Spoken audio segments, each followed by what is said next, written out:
Major Shaitan Singh Bhati का जन्म 1 दिसंबर 1924 को जोधपुर, राजस्थान में एक फौजी परिवार में हुआ था। मेजर शैतान सिंह को 1 अगस्त 1949 को कुमाऊं रेजिमेंट में कमीशन किया गया था।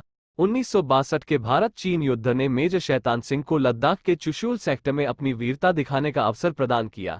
चुशूल सेक्टर, जो सीमा से 15 मील की दूरी पर था, चीन के साथ अक्साई चिन के सीमा विवाद के संदर्भ में बहुत महत्व रखता था।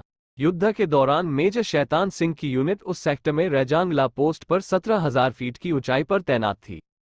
रेजांगला की लड़ाई 18 नवंबर 1962 में चीन भारतीय युद्ध के दौरान मेजर शैतान सिंह की कमान वाली 13वीं कुमाऊं बटालियन की सी कंपनी ने लद्दाख, जम्मू और जम्मू कश्मीर में चुशुल घाटी के दक्षिण पूर्व के एक दर्रे रेजांगला में एक महत्वपूर्ण स्थान हासिल किया। कश्मीर 5,000 मीटर की ऊंचाई पर क्षेत्र को 5 प्लाटून द्वारा संरक्षित किया गया था। हालांकि पहाड़ी इलाके ने इसे शेष बटालियन से अलग कर दिया था। उन्हें रेजांगला पर चीनी हमले की उम्मीद थी, जो 18 नवंबर को हुआ था। चीनी सैनिक प्लाटून नंबर 7 और नंबर 8 पर हमला करने के लिए आगे बढ़े। दोनों प्लाटून ने rifle, light machine gun, grenade और मोटा से दुश्मन पर गोलियां बरसाईं। हालांकि तोपखाने का इस्तेमाल नहीं हो सका। दुश्मन सैनिकों को भारी नुकसान उठाना पड़ा और केवल शिलाखंडों ने कुछ बचे लोगों को कवर प्रदान किया। इसके तुरंत बाद लगभग 350 चीनी सैनिकों ने प्लाटून नंबर 9 की स्थिति की ओर बढ़ना शुरू किया, जिसने फिर गोलियां चलानी शुरू कर दी। मिनटों के भीतर चीनियों ने अपने अधिकांश लोगों को खो दिया, जिसके परिणामस्वरूप एक असफल ललाट हमला हुआ। इसके बाद चीनियों ने 400 सैनिकों के साथ पीछे से हमला किया।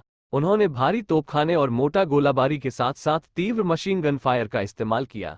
लगभग 120 चीनी सैनिकों ने नंबर 7 प्लाटून की स्थिति पर कब्जा कर लिया। फिर भी उनमें से कई भारतीय सेना के 3 इंच के मोटा से मारे गए।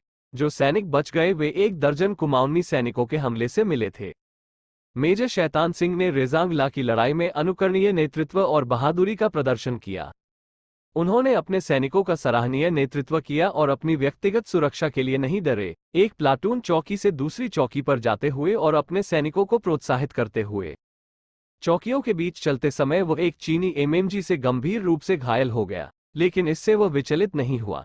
जैसे ही उनके 2 साथी उन्हें निकालने की कोशिश कर रहे थे, चीनियों ने उन पर मशीन गन से भारी गोलाबारी शुरू कर दी। मेजर सिंह उनके जीवन को खतरे में नहीं डालना चाहते थे और उन्हें छोड़ने का आदेश दिया। उन्होंने उसे एक पहाड़ी की ढलान पर एक शिलाखंड के पीछे बैठा दिया, जहां उसने अंतिम सांस ली। फिर भी उसने अपने हथियार को पकड़ रखा था। बर्फ से ढके उस क्षेत्र में 3 महीने बाद मेजर शैतान सिंह का शव शिलाखंड के पीछे उसी स्थान पर मिला था। इसे जोधपुर ले जाया गया और पूरे सैन्य सम्मान के साथ अंतिम संस्कार किया गया। मेजर शैतान सिंह को उनके अदम्य साहस, नेतृत्व और कर्तव्य के प्रति अनुकरणीय समर्पण के लिए सर्वोच्च युद्धकालीन वीरता पदक परमवीर चक्र से सम्मानित किया गया।